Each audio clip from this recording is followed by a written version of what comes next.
Good morning, students. Students, in the previous part, we learned how women participated extensively and how they were empowered by bringing about changes in the belief in the society towards them. We also learnt about Vinoba Bhave and his Bhudan movement. We also learnt about Mrinal Gore's Latne movement. Then we also learnt about the Chipko movement, where women followed the strategy of holding hands and circling each tree and protect them from being cut. Next, we'll move to the anti-Iraq movement, or also called as the anti-liquor movement. Now, this anti-Iraq movement was started in 1992 in Andhra Pradesh. It was started against the drinking of alcohol. It had received a good response in other states too.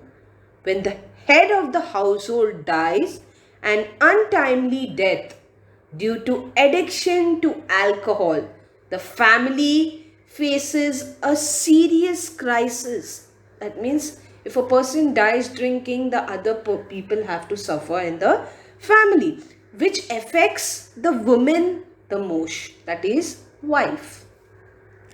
Due to the habit or addiction of alcohol, they have to deal with extreme sorrow and poverty. They don't have money.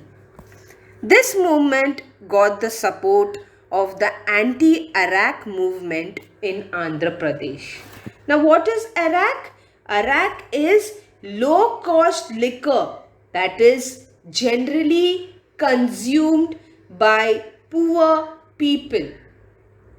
The anti-Iraq movement, as the spontaneous movement in remote villages in Dubakanta in Nellore, which is the southern state of Andhra Pradesh. So this movement had first started in Andhra Pradesh. The anti-Iraq movement started there and quickly moved to other parts of the states. What were the atrocities that women had to face? The high consumption of liquor by the men came as the curse to the women. They were illiterate, exploited by landlords, and target of domestic and social violence. So because of this, the women decided to come together and hold an anti-Iraq movement, which affected their household, and thus the movement spread to the other states. And the government then had to adopt a strict policy to stop the sale of alcohol. So because of the women had started this movement. That's why the government had made a policy that to stop the shops, stop the liquor shop, and put a ban on alcohol. Now, next up is International Women's Year. The year 1975 was declared as International Women's Year by the United Nations. The three aspects of the program were peace, development, and equality between both men and women. In 1975, the Government of India constituted the Committee on the Status of Women and appointed Dr. Fulrenu Gu as its chairman. Now, a comprehensive survey was conducted of several issues such as the social position of women, their status, the consequences of the constitutional provisions made for women, as also education for women and its percentage, their progress due to education, difficulties faced by working women, the position of women with respect to work, livelihood, their wages, the female male ratio, birth and mortality rates, and the role of women. So, all these things were taken into consideration regarding the women.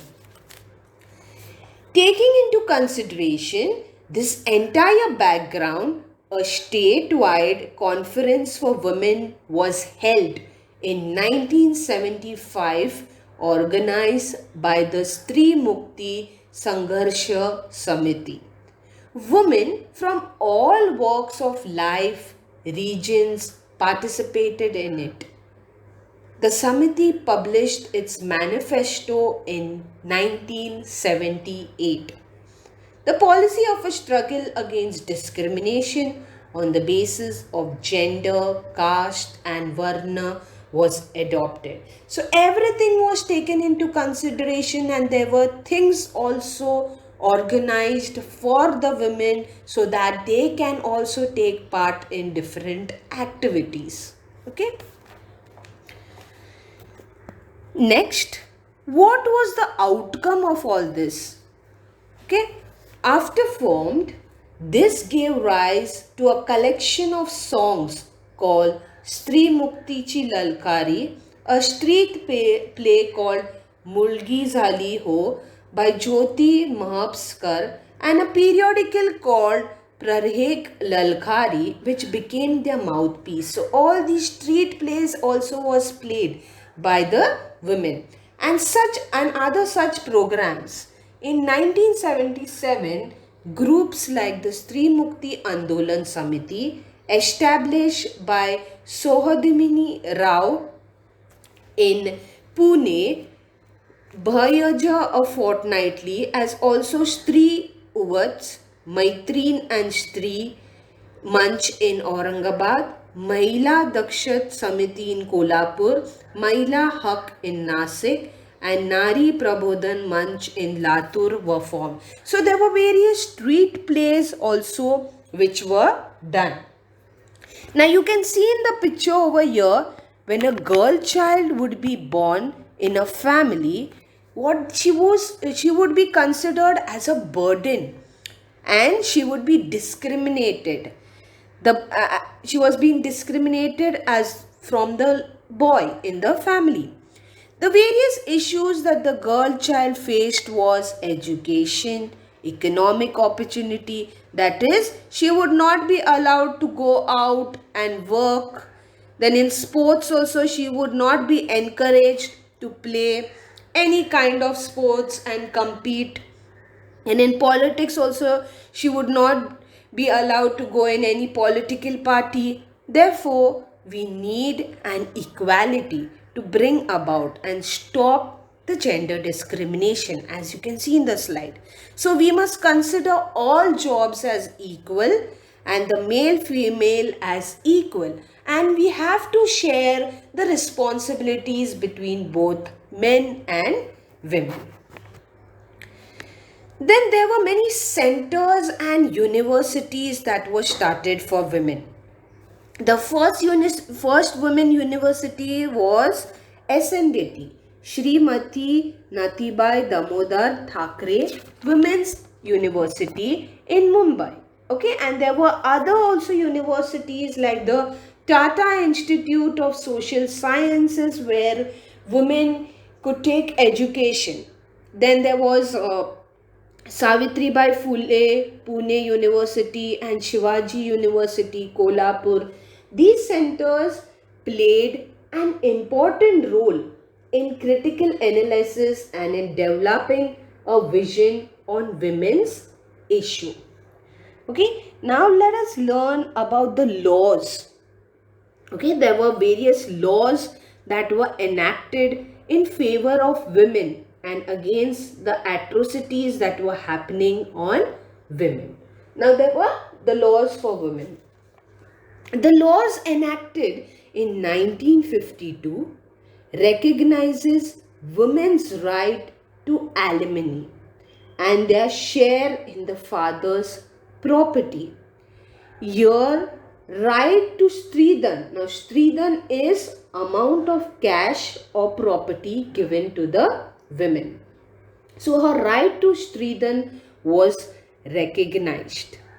Polygamy was made illegal, and women, just like men, got the right to sue for divorce. So at that time, what it was like, only male could take a divorce. But then they made certain laws where women also had the right to take divorce. It was a law that took one step forward concerning women's issue over the following decade. The Dowry Prohibition Act of 1961 made both giving and taking of dowry a cognizable criminal offense. So taking money from the girl's family, that was called as dowry. So that had also become a criminal offense. This dismantled the dowry tradition by its roots and further encouraged the social movement. The laws elevated the distress of women caused by the undesirable tradition of dowry. Then there were various different acts also. The Maternity Benefit Act, which gave women the right to get leave from work at the time of childbirth, also came into force in 1961. Okay, so these were the various different acts or laws which had come for the women. So, in this web diagram given over here, there are various laws related to women. Okay, we will begin clockwise. First is right to alimony, then right to stridan, right to equality, right to share in father's property, right to maternity leave, and right to sue for divorce. So these were the rights which the women had got. First only men used to get, but now the women also got equal rights. Then there were some acts also.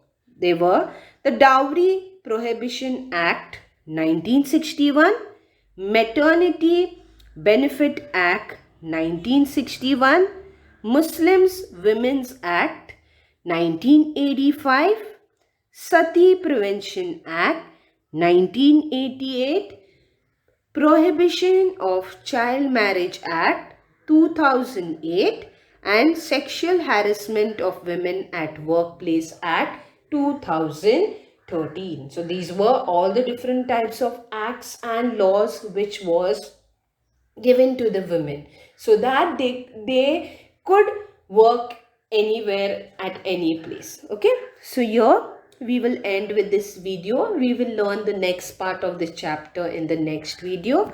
Thank you for listening, children. Goodbye. Take care.